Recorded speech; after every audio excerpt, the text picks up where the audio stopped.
Yesu ashimwe cyane bene data aho muri hose, ndizera ko muguwe neza, ndizera yuko imitima yanyu itekanye, amahoro y'Imana atwariye mu mitima yanyu.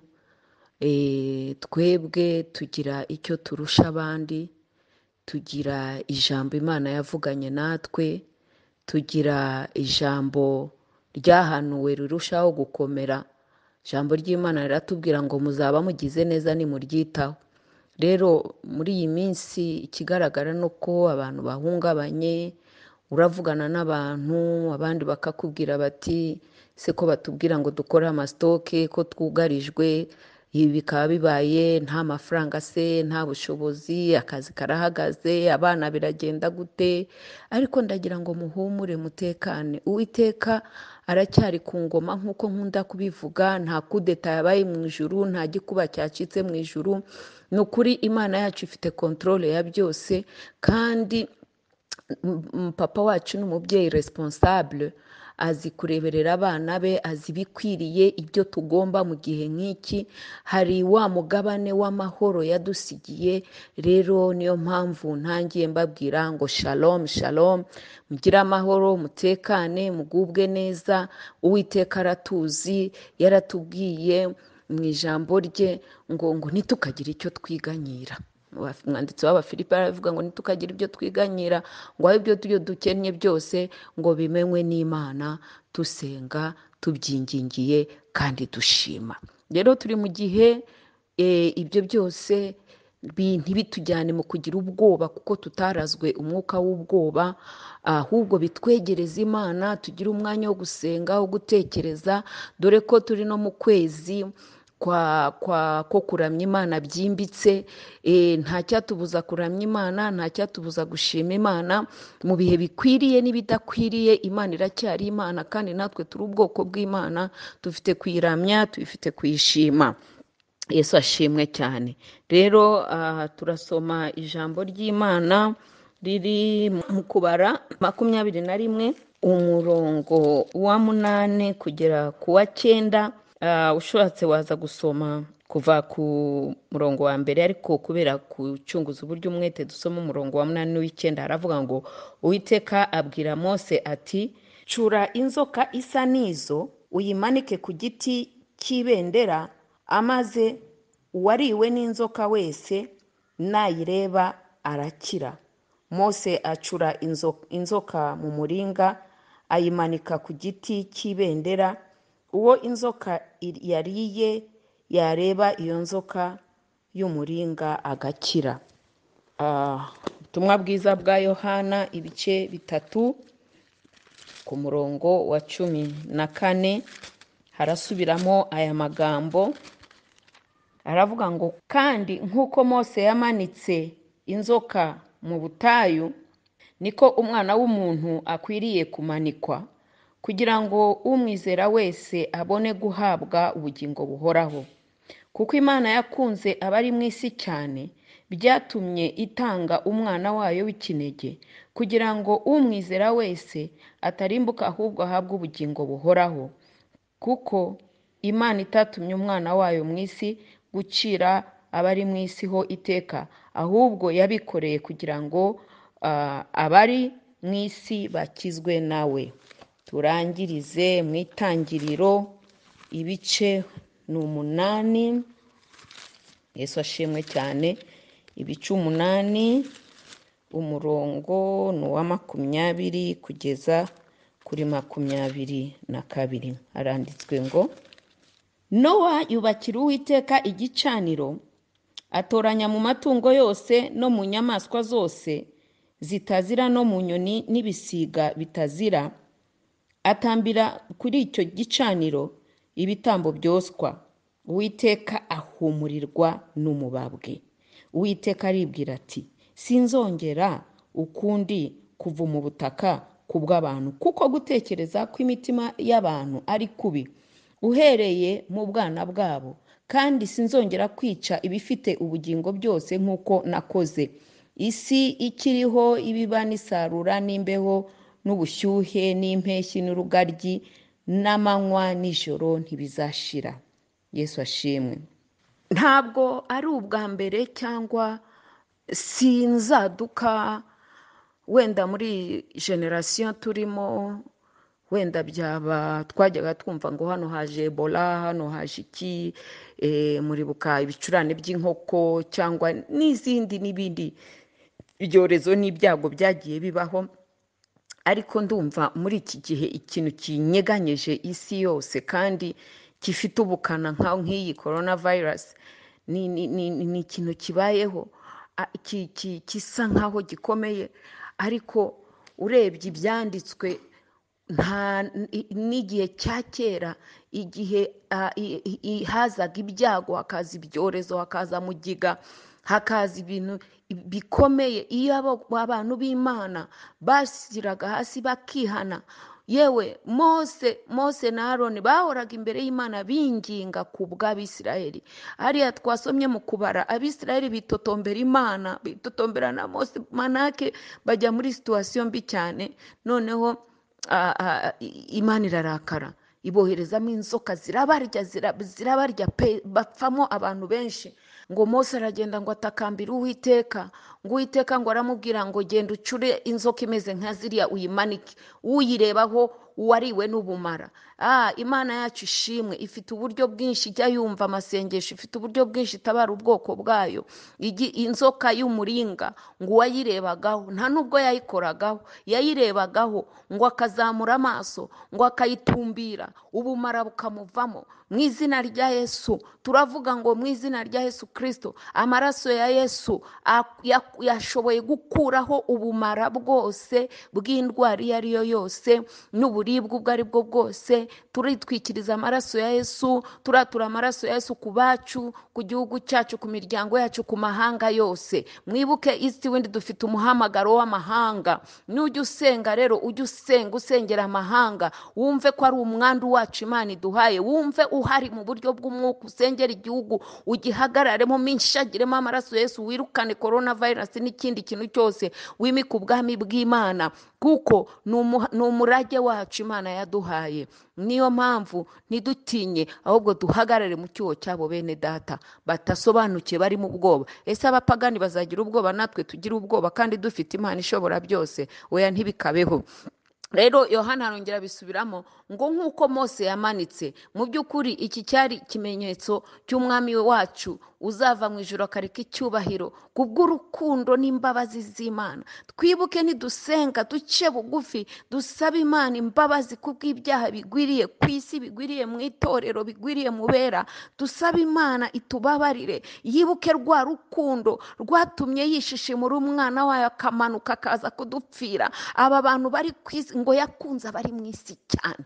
Isi yugarijwe n'icyago, ariko hejuru y'icyo cyago hari urukundo rw'Imana. Niyo mpamvu dusenge twibutse Imana tuti, Imana urukundo rutwikira ibyaha byinshi. Ntiwite kuri ibyo byaha, ntiwite kuri izo ntege nke, ahubwo wibuke urukundo rwawe n'imbabazi zawe n'ubuntu bwawe, maze urengera bwoko bwawe. Kuko ibinezaneza by'Imana ni ukubona Yesu Kristo aho yicaye yinginga. Abo bantu ntibakwiye kurimbuka, ahubwo bakwiye kwakira Yesu Kristo, bakamenya ubutumwa bwiza. Niyo mpamvu dusenge ngo imitima y'abantu igarukire Imana, imitima y'abantu itumbere, ngo niko umwana w'Imana azamanikwa. Umwana w'Imana umwizeye ntabwo arimbuka, ahubwo ahabwa ubugingo buhoraho. Haleluya. Reka ntibibe ibihe byo papa no kurira no gutanga ibihuha byinshi cyane.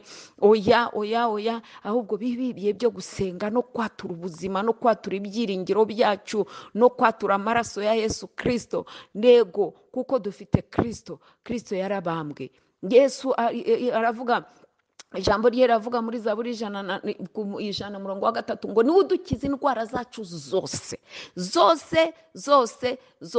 No muri iyo zose ni corona irimo. Mu izina rya Yesu, ngo Uwiteka, ngo Yesu Kristo, ngo umutima wanjye himbaza Uwiteka, ngo ntiwibagirwe na kimwe mu byo yagukoreye, ngo kuko ngo niwe ujya ucungura bwa bugingo bwawe ngo butagwa muri cya cyobo, ngo niwe ukubabarira ibyaha byawe byose, ngo ni nawe ugusubiza itoto ryo mu buto bwawe.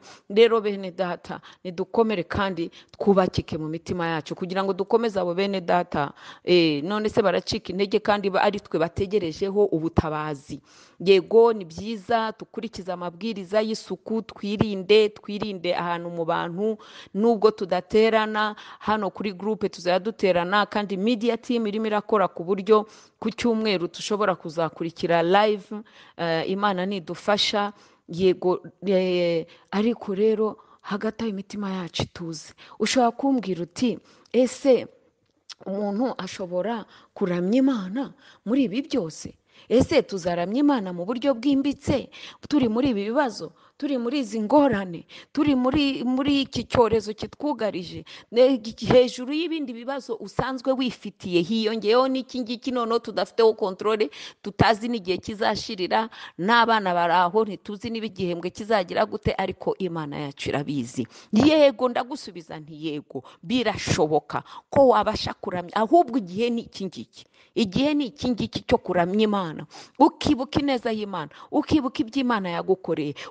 Uyu ni umwanya wo gufata umwanya munini wo mu ijambo, dusome ijambo cyane, duhagarare mu ijambo, ufatire ijambo ryo kurindwa. Nk'iyi Zaburi ya 91 nkunda umurongo wa 10 uvuga ngo nuko ngo nta kibi kizakuzaho kandi nta cyago kizegera ihema ryawe. Ukaryatura mu gitondo, ugasiga amavuta urugo, ugasiga amavuta abo mu bana, ukatura amaraso ya Yesu ku bari hahi kure. Hanyuma ni igihe tujye mu ijambo, tuhagarare mu byanditswe. Ni igihe cyo kwibuka ineza y'Imana, ubutabazi bw'Imana, uririmbe, ushyiramo indirimbo z'Imana. Si igihe cyo kurangara, kuko turi ku rugamba rwo guhagarara mu cyuho ngo bene wacu batazi Imana babashe gutabarwa kubera twebwe. Yesu ashimwe cyane. Yego, birashoboka. Niba Bibiliya yarashyize ikintu, baranditse ikintu muri Bibiliya, babikoze ni ukuvuga ngo natwe twabikora, cyane cyane ko dufite n'umwuka wera. Yesu ashimwe cyane. Hariya twasomye rero bene data mu Itangiriro ibice 8, iri jambo ryari rimazemo iminsi, niryo ryari natekereje cyane turi mu gihe cyo gutekereza mu kuramya Imana byimbitse. Noneho ejo tutagiye gusenga numva mfashwe n'agahinda, numva mbabaye, numva ndadeprimye, ariko ndagenda njya mu cyumba, ndapfukama, ndirira Imana, mbwira Imana ngo Mana yanjye, Mana ishobora byose, ndakwinginze kugira ngo databuja Mwami Imana ndakuramya, gira icyo umbwira Mana, gira icyo umbwira Mana. Ndi imbere y'Imana numva rya jambo ringarutsemo ngo ese ngo Nowa ngo ava mu nkuge ngo yigeze abanza kubaza Imana ngo ese ngo ko dusohoyemo, kandi ko Imana yari yavuze ngo igihe kirageze basohoke, bagombaga gusohoka. Ntabwo yabwiye Imana ngo buretse tube tugumye mu nkuge kugira ngo mbanze njye kubaka, ndebe aho nzajyana abana n'umugore n'abakazana, ngo cyangwa se tuzabahe. Ese isi iyo sene nagerageje kuyitekerezaho, mbona nka cyagiye nyuma ya jenoside, ahantu hose hari imirambo y'abantu, y'imbwa, y'amatungo, ari umunuko, ari kao, nta mazi, nta mashanyarazi, ibintu byose bimeze nabi. Ni nk'igihe cy'umwuzure, urabona ahantu ibiti, amazu, iki. Imana ikakubwira ati sohoka muri iyo kao, muri iyo eta imeze gutyo. Nta torero, nta korari, nta pasiteri, ntaki. Niwe wagombaga guhagarara kandi agakomeza abo bantu bari kumwe nawe, kandi yagombaga guhagarara kugira ngo yongere aramye Imana, yongere azuzuza isi. Yesu ashimwe cyane. Ibyo byose ntiyabyibajije, ntiyabanje kwibaza ngo ndajya he, njye kubaka, Mana tubabare tube tugumye hano. Oya, ngo yarasohotse, ngo arangije ngo yubakire Imana igicaniro.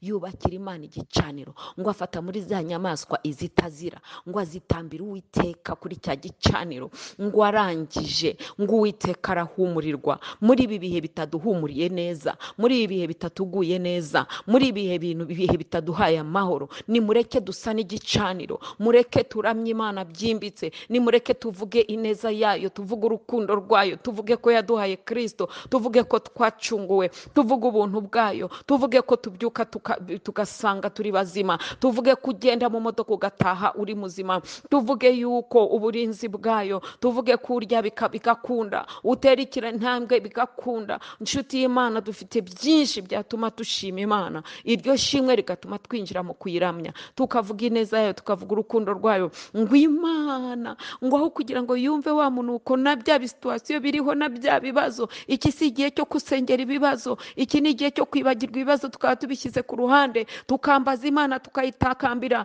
tukavuga ineza yayo n'urukundo rwayo n'imbabazi zayo, tukayegera ahari aho yakwibuza iyi nabi, imaze ikadutabara, ikagirira neza isi yose.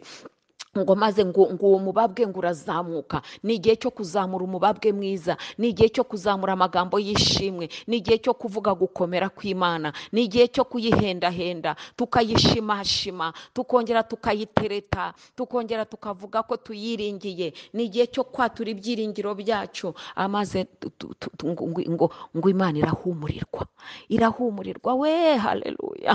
Icyampa muri iyi minsi ukahumuriza amatwi, amazuru y'Imana, icyamukinjira mu kuramya kwimbitse, Imana igahumurirwa. Irangije ngo irahumurirwa, iri mu ijuru, irangije iravuga ngo ihindura. Iki ni igihe cyo gusenga, tugahindura imigambi iri mu mutima w'Imana. Yego ibyaha bibaye byinshi, yego umujinya w'Imana ushobora kumanuka, ariko urukundo rw'Imana ruri hejuru yabyo. Nituyishimashime, nituyegere, nituyitake, nituyivuge, nituyiramye, nituyiterete, ihumurirwe. N'amasengesho no kuramya kw'abera, ibyo bigende bivaneho bya byaha binuka imbere y'Imana. Imana, umwami Yesu aho yicaye, dufatanye no kwinginga kwe, ayo masengesho umwuka wera kuramya kwacu akujyana imbere y'Imana. Imana ihumurirwe, ivuga ati yewe ba bantu nibabi, kuva nkuko yavuze ku bwanwa ngo sinzongera kurimbuza abantu umwuzure, kuko ibitekerezo byabo ni bibi, dasi ndabirenzeho, nshyizeho urukundo rwanjye n'ubuntu bwanjye, kubw'ibyo ngiye kubarengera. Ayibuke igitambo cya Yesu ku musaraba, kubwa Kristo Uwiteka arengera isi, kuko yohereze Kristo kuza gucungura abari mu isi. Yesu ashimwe cyane. Uwiteka arahumurirwa, ashyiraho n'ikimenyetso. Reka duhuze umutima, dutabaze Uwiteka, duhamagare Uwiteka, tumuramye, tumuvuge, tumukunde, mbese tumuterete, tumwinginge, tumuvuge, tumukuyakuye, ahumurirwe, yishime, aseke, agubwe neza, amaze adukize iki cyago. Bene da, birashoboka. Nge nawe twabikora kandi Imana igahumurirwa.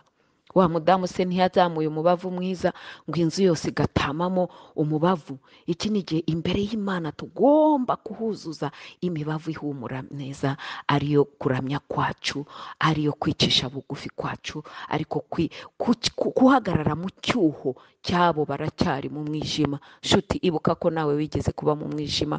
Ibuka igihe cyose wagiye ucika intege, Imana ikakugarura. Ibuka kugira ngo ugire umutwaro, kandi ugire umutwaro. Dusenge, duhamagare Imana, tuyiramye, tuyizamurire ibiganza. Naho uri ku kazi ushobora kuzamura ibiganza, naho aho uri hose ushobora kuvuga uti mwami ndakuramye, Yesu uri mwiza, uri igitangaza. Wabona umwanya ugasenga amasengesho, ariko imitima yacu tuyerekeze ku Mana. Imitima yacu nk'uko babandi barebaga ya nzoka bagakira, reka natwe amaso yacu tuyahanga Uwiteka.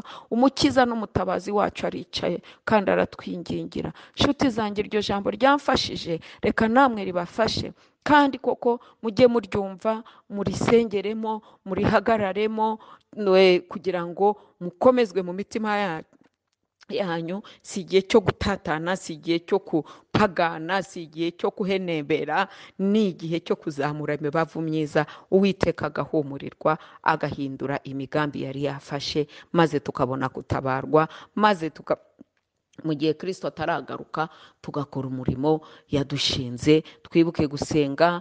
Murabizi neza yuko dufite igiterane cyo mu kwa kane, dusenga Imana. Ngewe ndumva nizeye yuko Imana yaba yakoze igitangaza, ibi byose bikakurwamo, tugakomeza gahunda. Dusenge cyane, dusengerane bene data, wibuke mu itorero, ureba buri muntu wese yicara umusengere, n'uwo utaheruka umusengere, dusenge Imana itugirire neza. Bavandimwe inshuti z'Imana, muhabwe umugisha. Turabakunda, turabazirikana, turabatekereza, turabasengera naho tutababona. Ni ukuri Uwiteka araza kutugirira neza. Imana ishimwe mu izina rya Yesu, amen.